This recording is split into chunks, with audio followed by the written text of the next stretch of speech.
In today's video, I'm going to teach you how to rename a Trello workspace. Let's dive right into the process. First things first, you'll want to head over to your web browser and type in trello.com in the address bar.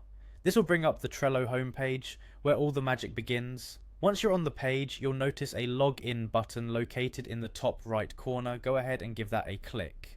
Now it's time to log into your Trello account. Fortunately, Trello makes this easy by offering multiple login options. You can choose to log in using Google, Microsoft, Apple, or Slack. If you prefer, you can also enter your email address and password directly. Once you're logged in, navigate over to your account dashboard. Next, in the navigation sidebar, you should see your workspace name. This is essentially your home base for all your Trello activities. Click on the workspace name to access more options. After clicking, you'll be directed to a new page that provides an overview of your workspace activities and settings. Now, we're looking to rename the workspace, so let's proceed to the settings section. Search for the option labeled Settings or Workspace Settings. Clicking on this will open up a range of configuration settings that you can fiddle with, but for our purpose, we're focused on the name. Here comes the critical part. Look for a pencil icon next to the workspace name. This is your indicator that you can edit it.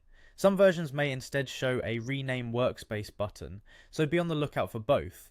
Click on whichever option is visible. You've now reached the moment of change. A dialog box will appear, allowing you to edit the workspace name. You'll also have the option to update the short name, which is what appears in the URL for easy access.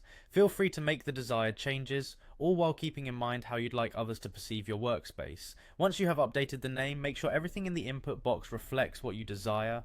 After you've double checked, look for the Save button or its equivalent.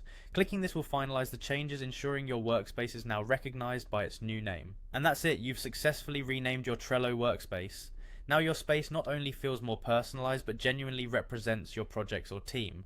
Thanks for following along. I hope this guide was easy to follow and helpful. If you have any questions or need further assistance, feel free to leave a comment below. Happy organizing with Trello.